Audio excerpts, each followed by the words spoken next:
Bonjour tout le monde, le bad buzz n'est pas fait pour vous. Vous devez vous demander quelle question. Évidemment que le bad buzz n'est pas fait pour moi, puisque c'est un bad buzz. C'est quelque chose de mauvais à mon sujet. Or, aujourd'hui, nous assistons à des entreprises qui créent le bad buzz, histoire qu'on parle d'eux.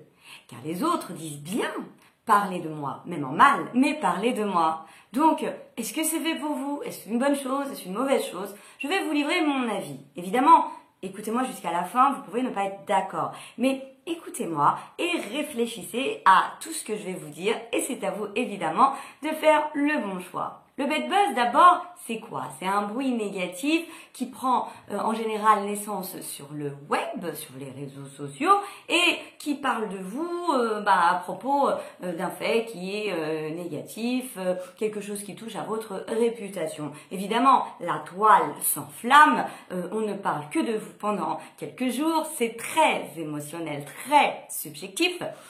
Rien à voir avec la raison, et on s'emporte, et on s'emporte, et on s'emporte. Eh bien, il y a des gens qui apprécient ce bad buzz, voire le créent eux-mêmes. Pourquoi donc? Eh bien, pour faire du bruit, pour se faire connaître, car la notoriété est évidemment quantitative, est un indicateur quantitatif, où sur 10 personnes, combien de personnes ont déjà entendu parler de vous? Et donc, oui, le bad buzz pourrait vous permettre d'améliorer votre visibilité. Vous allez avoir droit à un pic de visibilité où tout le monde saura que vous existez. Mais tout le monde saura que vous existez en fonction d'un fait négatif.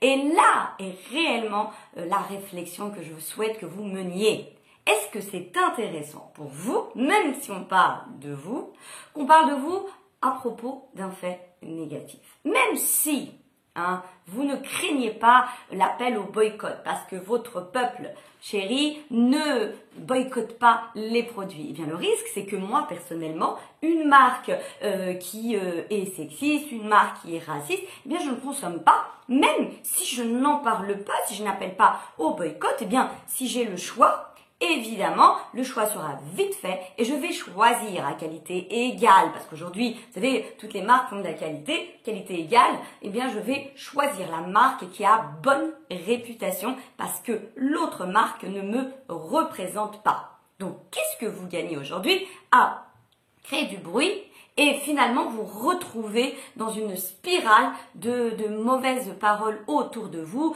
et à essayer en plus de ramener du renfort pour soigner votre image. Alors est-ce une mauvaise idée ce bad buzz?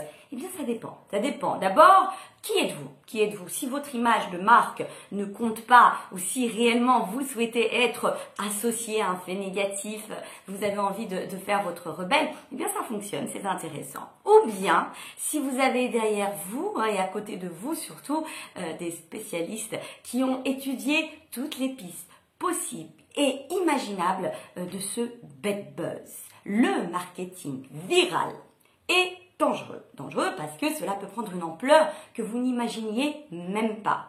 Du coup, il aurait fallu anticiper et prévoir tous les scénarios possibles jusqu'à la crise de réputation. Et là, en fonction de ce qui va se passer, vous allez adapter votre stratégie. Mais moi, ce que je vois aujourd'hui, malheureusement, c'est des gens qui sont à la ramasse, des personnes qui savent pas quoi faire, qui suppriment leurs publications, qui commencent à dire cela et son contraire. Et donc, c'est très dangereux parce que vous montrez que vous n'avez rien préparé, que vous êtes vulnérable et que vous êtes un amateur. Eh bien, avant de préparer votre scénario du bad buzz et de créer le bruit du jour ou de la semaine, préparez tous vos scénarios de sortie. C'est très important.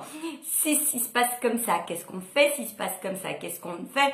Si la page explose en commentaire, où sont les community managers?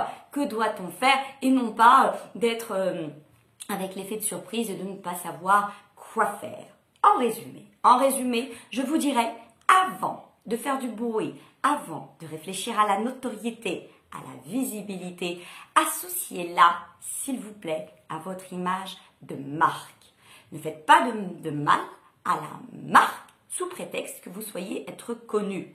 Ne laissez pas la communication, si c'est le cas, prendre le navire en main, prendre le guidon et risque de vous coûter très cher puisqu'elle va toucher à votre image de marque. Ça, c'est d'un. De deux, excusez-moi, de deux, il est très important, même en préparant votre bed buzz, surveillé, chapeauté par le marketing, de veiller à avoir des scénarios de sortie. Et au pire, qu'est-ce qu'on fait? Mais d'être prêt à tout se passe bien, à tout se passe très mal.